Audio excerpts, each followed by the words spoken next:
Capítulo 10, Lucas capítulo 10, verso 25. Eu queria que todos acompanhassem essa leitura. Se você tem sua Bíblia, pode acompanhar aí e também pode acompanhar pelo nosso telão aqui. 10, 25. São poucos versículos. E eis que se levantou um certo doutor da lei. Aí você já pode ir marcando aí. Doutor da lei. Tentando e dizendo: Mestre, que farei para herdar a vida eterna? E ele lhe disse: O que está escrito na lei? Como leis? E respondendo ele, disse: Amarás ao Senhor teu Deus de todo o teu coração e de toda a tua alma, de todas as tuas forças e de todo o teu entendimento, e ao teu próximo como a ti mesmo. E disse-lhe, respondeste bem, fazei isto e viverás. Ele, porém, querendo justificar-se a si mesmo, disse a Jesus: E quem é o meu próximo? E respondendo Jesus disse: Descia um homem de Jerusalém para Jericó, e caiu na mão dos salteadores, os quais o despojaram, espancando, e se retiraram, deixando-o meio morto, quase morto. E ocasionalmente descia pelo mesmo caminho certo sacerdote, e vendo-o, passou de largo. E de igual modo também um levita, chegando àquele lugar, e vendo-o, passou de largo. Mas certo samaritano, viajando, veio até ele, e vendo-o, foi movido de íntima compaixão. E aproximando-se, atou-lhe as feridas, deitando-lhes azeite e vinho, e pondo-o sobre o seu animal, levou-o para uma estalagem e cuidou dele. E partindo no outro dia, tirou 2 dinheiros ou 2 salários, e deu ao hospedeiro e disse: Cuida dele, e tudo que demais gastares eu te pagarei quando voltar. Qual, pois, destes 3 te parece que foi o próximo daquele que caiu nas mãos dos salteadores? E ele disse: O que usou de misericórdia com ele. Disse, pois, Jesus: Vai e faz da mesma maneira. Queridos, eu não iria falar hoje, mas eu senti de Deus de trazer uma palavra aos nossos irmãos frente ao que nós estamos vivendo, ao que nós estamos passando. E baseado no verso 33, diz assim: Vendo-o, foi movido de grande compaixão. Há uma outra tradução que diz de modo diferente. Mas eu quero falar sobre isso, que já apareceu aí na tela, sentindo a dor do próximo. Eu quero que você saia daqui esta noite com esta palavra no seu coração. Porque esse samaritano, ele foi movido por uma compaixão grandiosa. E eu pedi a Deus uma palavra, e Deus colocou isso no meu coração, sentindo a dor do próximo. Coloque a introdução, Dinildo, por favor.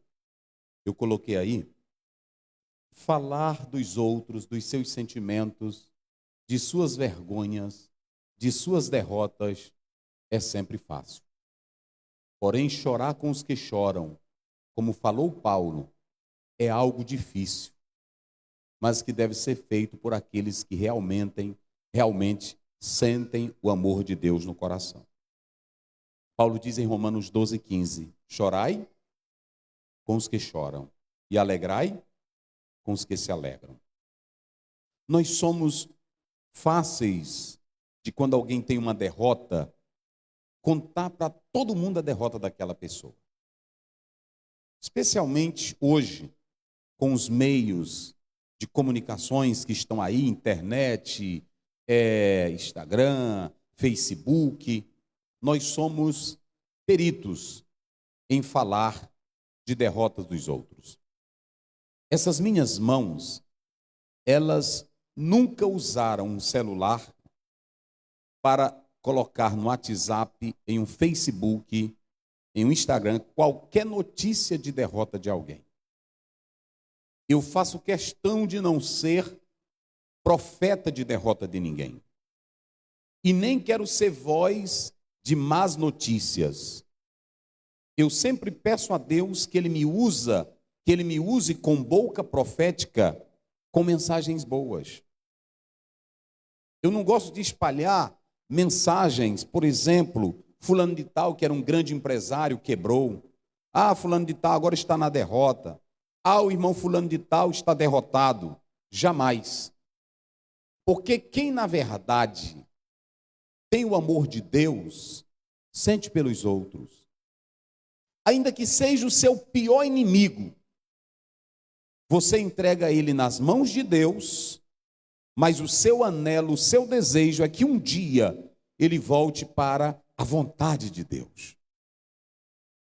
Não há como ter um coração poluído de ódio, de ira, ou de desejo de contar fracasso, derrota, vergonha de outras pessoas, quando o seu coração é banhado pelo amor de Deus. Isso é impossível. É impossível. Há muitas falhas nos amigos de Jó. Nós criticamos muito os amigos de Jó, mas eles entraram em um duelo com Jó diante das palavras de Jó. E o que é mais interessante é que talvez nenhum de nós teríamos a coragem. Eles não entendiam, nem Jó também, a soberania de Deus na vida do patriarca. Mas para vocês terem uma ideia, coloque aí de Nilton, Jó, capítulo 2, verso 12 e 13. Eu acho lindo isso aqui, porque talvez nenhum de nós faríamos isso aqui. E levantando de longe os seus olhos, não conheceram. A doença tomara conta do corpo de Jó, chamada elefantíase, tumores, ele já magro, ele já pálido, um homem que era poderoso, que era rico, que era importante, com saúde, mas quando os amigos viram de longe, levantaram a voz e choraram. Rasgaram cada um seu manto e sobre as suas cabeças lançaram pó ao ar. Pode passar. Para vocês verem como é a Bíblia. E assentaram-se com ele na terra. Quantos dias, igreja? Vamos, diga bem forte isso. Quantos dias? 7 dias e 7. E o que eles diziam para Jó? Olha aí, o texto diz que eles não diziam nenhuma. Agora leia o verso, a parte final do verso. Você já sentiu a dor de alguém? Você já sentiu a dor de uma família que perde um membro dela? Você já sentiu a dor de uma mãe que perde uma criança? Você já sentiu a dor de um empresário que vive movido pelo capitalismo, pelo dinheiro, e ele perde tudo? Você já sentiu a dor desse empresário? Você já sentiu a dor de um pastor quando ele quer fazer a obra, quando ele quer fazer o trabalho que muitos não compreendem? Você já sentiu a dor de uma pessoa que sofre de depressão? Você já sentiu a dor de alguém que luta pela vida de 13 anos, 14 anos de idade e não consegue vencer? Você já sentiu essa dor? Você já conseguiu viver com alguém que tem depressão, que ele vira à noite? Está no livro de Jó e nos Salmos. Quando chega a noite, ele diz, eu quero ver o dia. E quando chega o dia, ele diz, eu quero ver a noite. A dor de alguém que não consegue vencer a si mesmo, ela é grandiosa. Você já sentiu essa dor? Você sabe o que é passar a noite inteira querendo dormir e não se consegue dormir? Os pais da igreja trataram disso e falaram da dor na alma. Ninguém entende dor na alma. A dor na alma, os psicólogos tentam explicar. Os psiquiatras tentam tratar. E sabe o que se faz hoje para essa dor na alma? Medicamentos. Remédios. Para deixar a pessoa sonolenta. Mas não trata a dor na alma. E às vezes é fácil você olhar para uma pessoa que às vezes ela convive conosco, chora conosco, anda conosco, se alimenta conosco. Mas ela tem problemas na alma que nós não conseguimos explicar. É muito fácil para um especialista, para um estudioso, falar de depressão, falar de dor, quando ele nunca sentiu ela. É muito fácil ter teorias sobre como vencer, como lutar, como ser campeão. Mas quando um campeão é dominado pela dor na alma, pelo um sentimento que ele não sabe explicar o porquê da dor. O choro é um bem para a alma. O choro é bom para nós. Mas é um choro com motivo. Chorar quando a filha se casa, ou o filho se casa, você chora porque você vai sentir a separação saindo de casa. Mas também é um choro de alegria, quando se casa bem. Chorar quando uma pessoa morre e você cumpre o luto, é importante ter esse choro. Agora, chorar sem saber a causa, uma dor na alma, uma angústia na alma. Você sabe o que é? Ir lá na clínica, lá no Rui Palhano, você sabe o que é ir lá? E quando você chegar lá, agarrar na mão de alguém, ela gritar e dizer: me ajuda a viver, pastor. Me ajuda a viver. Você sabe o que é isso? Você sabe o que é isso? Você sabe o que é uma pessoa derramar lágrimas na sua frente, que está bem de saúde, que tem dinheiro, que tem tudo, e ela pedir, ou ele pedir para você: me ajuda a viver. Você sabe o que é isso? Ninguém explica a dor na alma. Ninguém explica a dor na alma. É por isso que esses amigos de Jó, quando chegaram lá, que viram ele na situação, não disseram palavras nenhuma para ele, mas sentiram a dor dele. Será se você é crente o suficiente para sentir a dor do outro? E viam que a dor dele era muito grande. Volta lá para a introdução. Então eu coloco aí o seguinte: Jesus sentiu a dor humana presente na vida de Marta e Maria. Mas ele chorou também porque o pecado trouxe a morte. Se você ler o verso 16 desse capítulo 11, a Bíblia diz que Tomé, quando Jesus disse: vamos que o nosso amigo morreu, Tomé, chamado Dídimo, diz: nós vamos também para morrer com ele.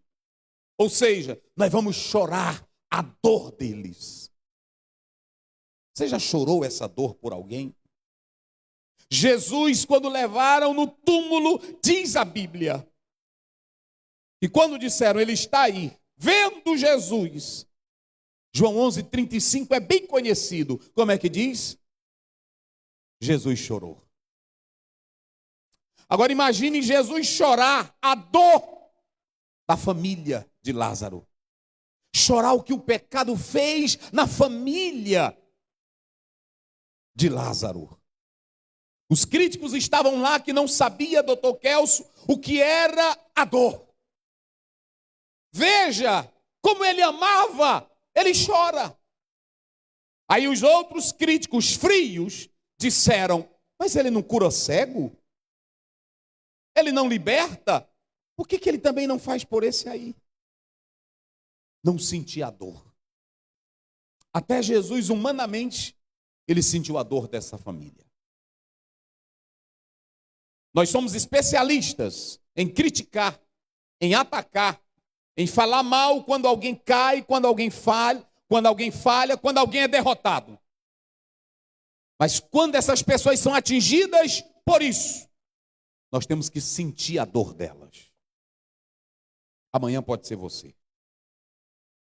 Amanhã pode ser um membro da sua família. Amanhã pode ser alguém que você nem imagina.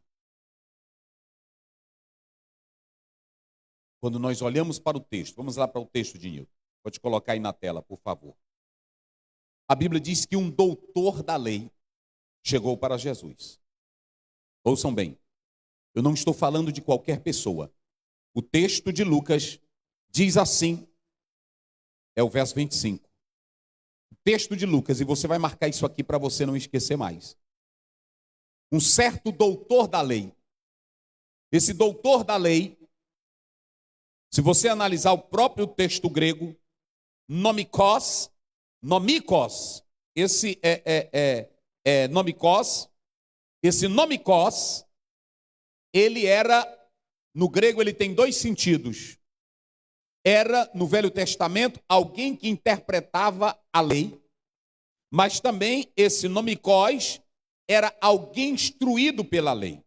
No Novo Testamento ele era um mestre que ensinava a lei e muitos costumes da vida judaica. Alguns dizem que ele seria um advogado da lei. Mas ele era mais que um advogado. Ele era um perito na lei e um perito nos costumes de toda a vida judaica. Esse homem, ele era sagaz, ele era capcioso, ele era astuto. Ele vai até Jesus, olha o que diz, ele vai até Jesus, tentando, essa palavra, esse verbo aí, tentar, é que peirazo significa colocar à prova, testar o poder de Deus. Ele vai até Jesus querendo testar o poder de Jesus. Mas ele queria colocar uma palavra difícil para que Jesus fosse apanhado na astúcia dele.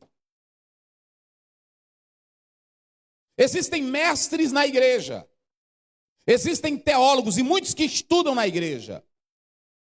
Eu estou falando daqueles que estudam com propósitos maléficos, ardilosos, que só querem criar debates. Tem uma questão aqui, eles levantam uma polêmica em cima de questões. E esse doutor fez isso com Jesus. Ele não queria aprender nada de Jesus. Ele não queria ouvir nada de Jesus. Ele queria testar Jesus. E quando ele chega lá, ele pensa que vai enrolar Jesus. E Jesus é quem complica ele. Se vocês pegarem, a Bíblia diz lá em João 3, 1-4, Nicodemos foi para Jesus e Jesus complicou o mestre, um doutor. Quem não nascer de novo não entra. Aí ele diz, mas como é isso? Eu voltar para o ventre da minha mãe. Jesus disse para Nicodemos, tu não é mestre? Tu não é doutor? Então explica. O velho Sócrates usava a maiêutica e desconstruía aqueles que achavam que eram sábios intelectuais. Ele mostrava que eles não sabiam de nada. E essa desconstrução, sei que nada sei, é que coloca o homem na busca de crescer cada vez mais. Às vezes nós somos mestres e doutores para matar os outros, para levantar questões sem sentidos. E é nesse particular que Paulo diz em 1 Coríntios 8:2 que o saber incha, a ciência mata, mas o amor edifica. Se o mestre tiver amor de Deus, se o doutor tiver amor de Deus, o corte que ele fizer não vai doer, porque ele corta com amor. Ele busca sarar feridas. Esse doutor foi até Jesus, e um assunto que era muito tratado em Israel era como alcançar a vida eterna, como viver eternamente. Isso era muito debatido, depois vocês podem ler Lucas 18:18. E os judeus achavam que era necessário algumas ações para se obter a vida eterna. Eles achavam que fazendo ações, poderiam certas ações receberem a vida eterna. Então esse doutor, ele vai até Jesus. E quando ele pergunta para Jesus: mestre, o que farei para herdar a vida eterna? Olha o que Jesus disse para ele, pode passar aí. Olha o que Jesus disse. Ele disse: está escrito na lei. Olha para cá, eu acho tão lindo a Bíblia, e eu quero convocar esta igreja para atentar para isso, que Jesus poderia citar os maiores doutores da época, ele não citou nenhum. Ele poderia colocar as literaturas da época, ele não colocou nenhuma. Ele só colocou o Velho Testamento. Ele disse: está escrito na palavra. Você não lê, não? Está escrito nela. Pode passar. Amarás. Ele disse: amarás o Senhor teu Deus de todo o teu coração, de toda a tua alma, de toda a tua força e de todo o teu entendimento, e ao próximo como a ti mesmo. Isso é lindo, meus irmãos. Tu não conhece a lei? Aí ele respondeu: conheço. Ela diz: amarás o Senhor teu Deus de todo o teu coração, de toda a tua alma, de toda a tua força. Aí Jesus olha para ele e bate palma para ele e diz: parabéns, você respondeu maravilhosamente bem. Você respondeu da forma correta, certa. Aí, ele querendo se justificar, porque ele só sabia a lei, mas não guardava a lei. Ele não amava o próximo, porque para um judeu, o próximo não é outra pessoa, o próximo só é um judeu. O judeu não tem o próximo. Lá fora não, o próximo é só outro judeu. Era assim que eles interpretavam. Aí, ele viu que Jesus falou: pois você respondeu bem, é isso que está na lei. Aí ele diz: mas Senhor, a Bíblia diz ele querendo se justificar, ou seja, ele querendo fugir da palavra de Jesus, que ele não guardava ela. Jesus não usou nada para responder, porque tem irmãos hoje que ficam assim: pastor, o que eu faço para ser santo? O que eu faço para ser mais crente? O que eu faço? Tem deles aí que gastam horas e horas citando infralapsarianismo, supralapsarianismo, fica debatendo, pegando escrito de Calvino, pegando escrito de Teodoro Beza, pegando escrito de Tomás de Aquino, Santo Agostinho, gasta o tempo todo. Você quer ser salvo? Você quer ter vida? Medite na palavra de Deus.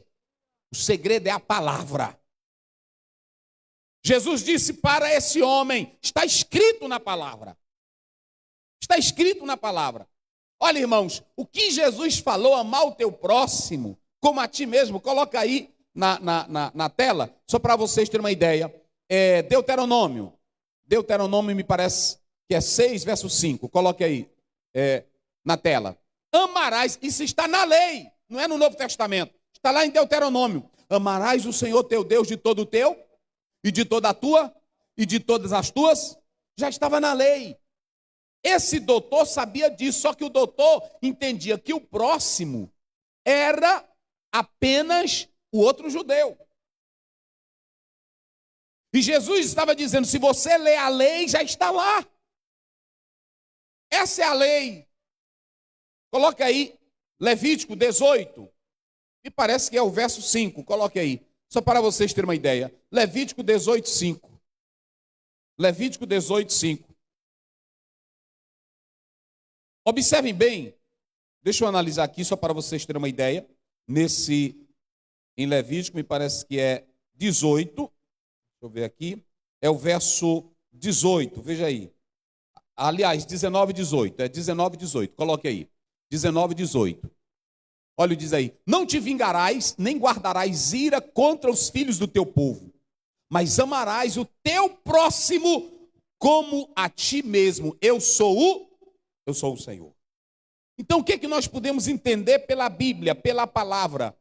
É que esse doutor, ele tinha uma interpretação: o meu próximo é o meu irmão, é um judeu. Eu não posso amar outro lá fora. E o mais interessante é que Jesus Cristo diz assim: olha, está tudo na palavra. Se vocês analisarem João 5,39, Jesus diz: examinai as escrituras, porque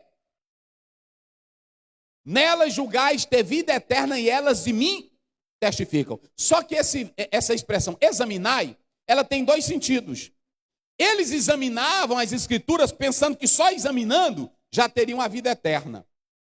E ela também tem um tom de nos exortar. Examinem. Jesus estava dizendo, vocês pensam que só porque vocês examinam, olhar crítico, olhar de doutor, olhar de mestre, já são salvos? Não, senhores. Eles examinaram tanto as escrituras, mas não creram no Messias. Então observem bem, que nesse momento, quando esse homem, ele querendo se justificar, ele diz, mas quem é o meu próximo? Me diga aí.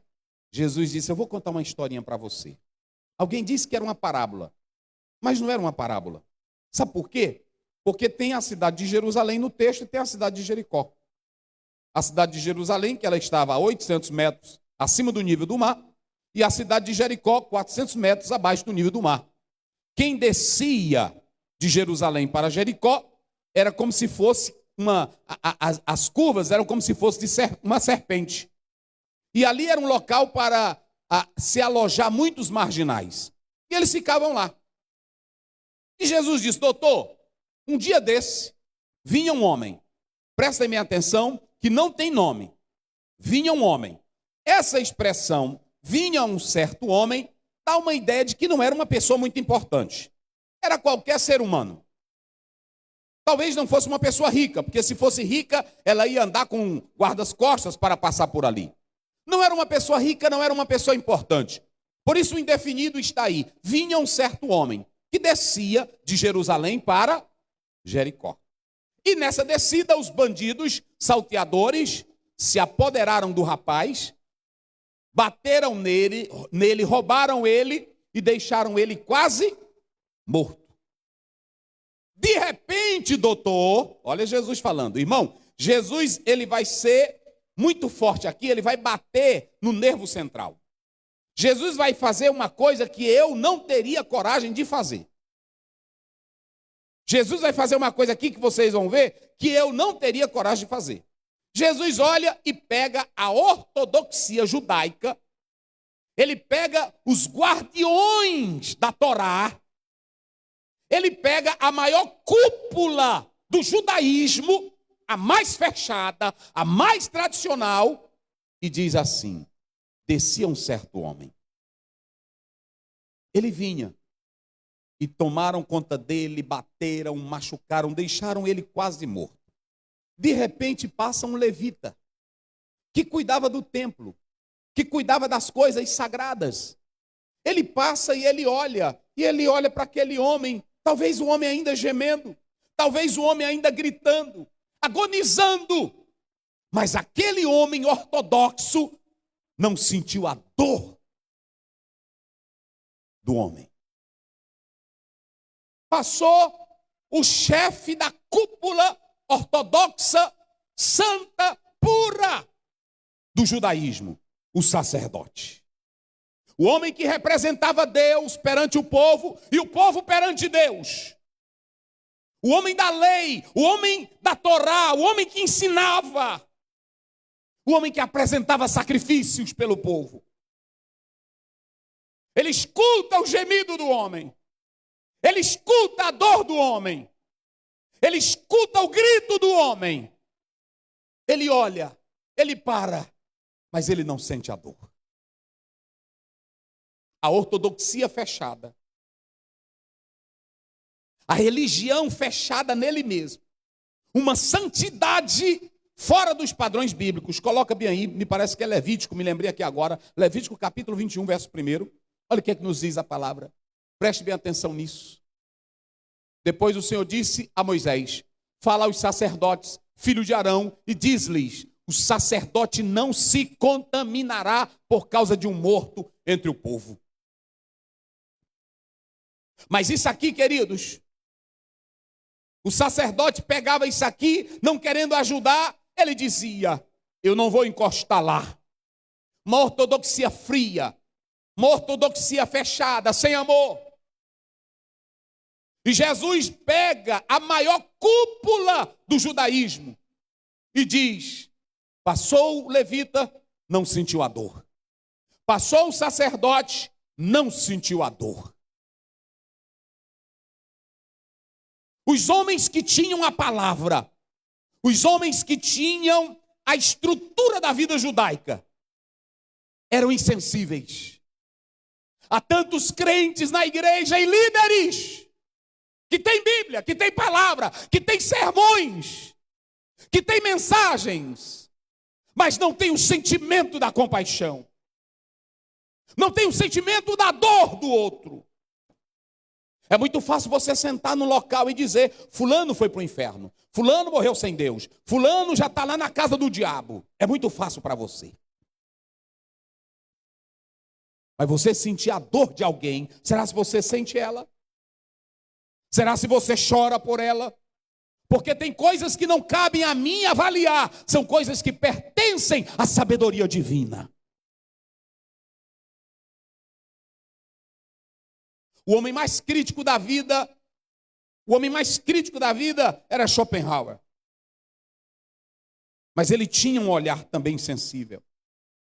Será se você tem esse olhar sensível? Será se você tem um sentimento de compaixão, de amor e de ternura pelo outro, pela outra? Olhe para mim aqui, igreja. Às vezes nós estamos cheios de ideias religiosas, sermões, seminários. Líderes que não fazem questão alguma de uma pessoa pequena, de uma pessoa sem muita aparência. Irmão que quer ser doutor na igreja, que ele quer julgar tudo, ele quer dar uma palavrona de tudo, ele quer explicar tudo, mas não sabe de nada. Jesus olhou para o homem e disse: mas de repente, olha o que Jesus vai fazer. Olha aqui, olha o absurdo que Jesus vai fazer. Se fosse hoje, aqui Jesus pregando, vocês iam ficar zangados com Jesus. Porque vocês sabem o que era um samaritano? Samaritano, eu vou dizer aqui, era um macumbeiro. Pastor Zéu, se você pegar 2 Reis 17, os samaritanos, a religião era mista. Eles acreditavam em Deus, mas acreditavam em qualquer outro Deus. Faziam sacrifícios nos montes. Se você pegar João capítulo 4, versículo 9, a mulher samaritana diz: vocês não sabem que os samaritanos não se comunicam com os judeus. O samaritano, a crença era mista. Os samaritanos não tinham ortodoxia. Os samaritanos eram misturados. Mas Jesus desfaz da cúpula, irmão Jessé, da maior cúpula, e coloca um samaritano melhor do que o sacerdote e melhor do que o escriba. Jesus diz: e passou um samaritano. E quando ele ouviu o gemido, ele moveu-se de compaixão. E quando ele moveu-se de compaixão, ele apenas não foi movido de compaixão. Ele foi lá até onde o homem, primeiramente ele desceu, correndo risco de vida, porque ali tinha ainda, aproximadamente, ou possivelmente, tinha assaltantes, bandidos. Mas ele não temeu, ele desceu, pegou óleo, pegou vinho, e colocou nas feridas do homem.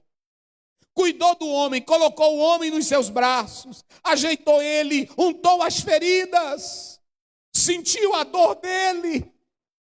Quantas pessoas não estão precisando do teu vinho? Quantas pessoas não estão precisando do teu azeite, do bálsamo da cura, do bálsamo do amor?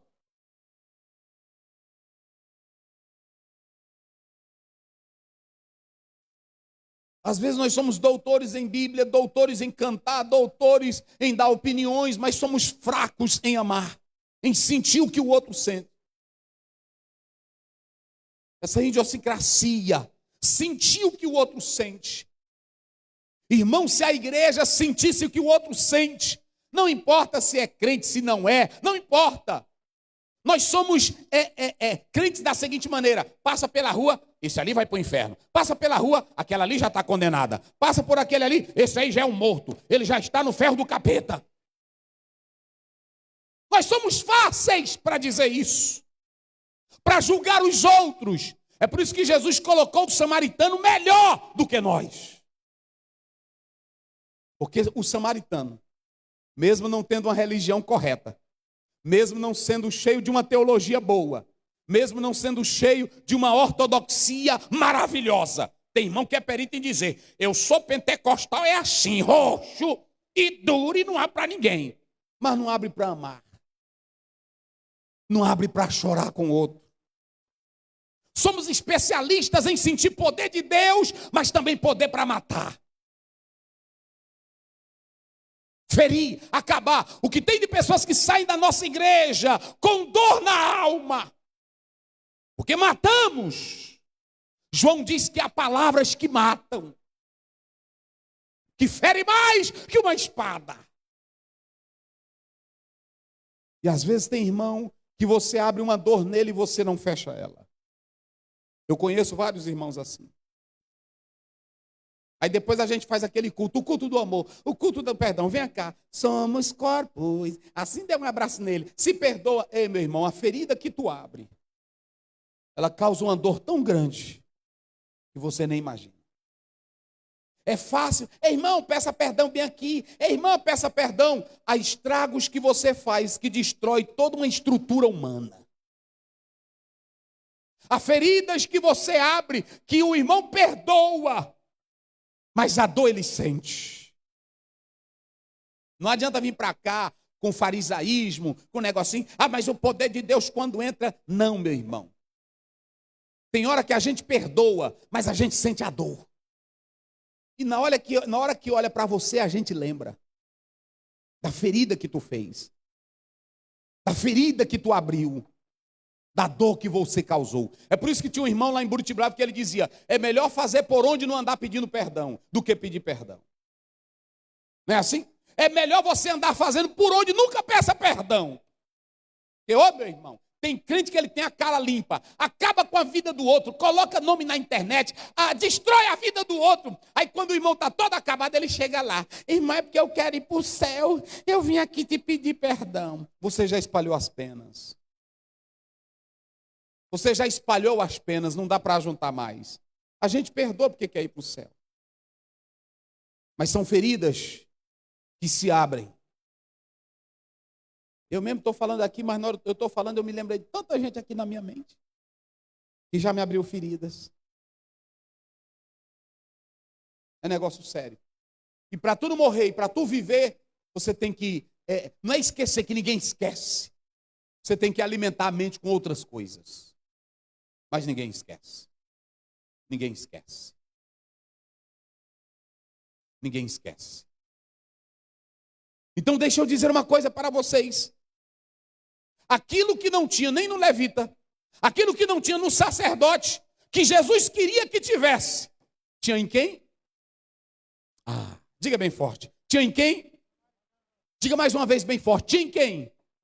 Às vezes tem um feiticeiro, tem um macumbeiro, eu não estou defendendo. Tem um maçom, Gordon Feel diz isso, que às vezes ele tem muito mais amor daquele que está sentado aqui carregando uma Bíblia e adorando a Deus. Eu não estou falando de salvação, eu estou falando de amor, de sentimento. Há um livro que o Gordon Feel diz: passou um presidente de convenção, passou o copastor e passou ele diz assim, passou um maçom e o maçom atendeu ele. E aí, meu irmão? Vocês já viram que nós estamos cheios disso? Canta amor, prega sentimento, prega paixão, mas não sente a dor do outro, não sente a ferida do outro. Jesus disse: olha, quem é o meu próximo? E Jesus disse: vocês estão cheios de tanta ortodoxia que vocês não compreendem mais e não sabem mais o que é o amor. Ou seja, o que Jesus não viu, nem no levita, nem no sacerdote, ele viu no samaritano. Sabe quem é o próximo? O próximo não era o judeu, não era o doutor da lei. O próximo ali era aquele samaritano que amou o homem. Amou o homem, sem saber quem era o homem. Pegou ele, untou as feridas, derramou azeite, derramou óleo, levou à hospedaria, deu 2 salários e disse assim: cuida dele, eu vou uma viagem e quando eu voltar, se ele precisar ou gastar mais do que eu paguei, eu pago para você. Quando Jesus disse: amarás o Senhor teu Deus de todo o teu coração, olhe para cá, não há como você servir a Deus só com emoção. Tem irmão que só serve a Deus com emoção. Você tem que servir a Deus com cardia, o coração, que aí é o ser por inteiro. Amarás ao Senhor da tua alma, ou seja, do teu sentimento, da tua inteligência, da tua personalidade. Amarás a Deus com toda a tua força física. Eu finalizo dizendo isso aqui para vocês. Coloca aí, Dinildo, por favor. Para que você, só 2 pontos. Eu só coloquei 2 pontos aqui, pode passar. 2 pontos. Primeiro, sentindo a dor do próximo, tendo um coração dominado pela palavra. Um crente que realmente tem a palavra na vida e na alma, ele vai sentir a dor do outro. Ele vai sentir a ferida do outro. Porque a palavra de Deus, ela faz eu amar. Você não leu o que está na Bíblia, disse Jesus, na lei? Você não leu lá o que está no Velho Testamento, na palavra? Nessa época só havia o Velho Testamento. Você não leu lá? Amarás o teu próximo, eu já citei aqui. Levítico 19:18. Não odiarás, nem te vingarás do teu inimigo. Amarás o próximo como a ti mesmo. Está lá em Deuteronômio 6:5. Amarás ao Senhor teu Deus de todo o teu coração, de toda a tua alma, de toda a tua força. Romanos 10:5. A lei, ela não salvava, mas ela era um espelho que mostrava as deficiências do homem. Ou seja, quem tem palavra na alma não vai odiar ninguém. Quem tem palavra na alma ora pelo pior inimigo que ele tem. Quem tem palavra na alma sente a dor do outro. Segundo, sentindo a dor do próximo, não deixando que a religiosidade venha falar mais alto que o amor. Às vezes nós somos tão religiosos. É assim? Somos tão crentes.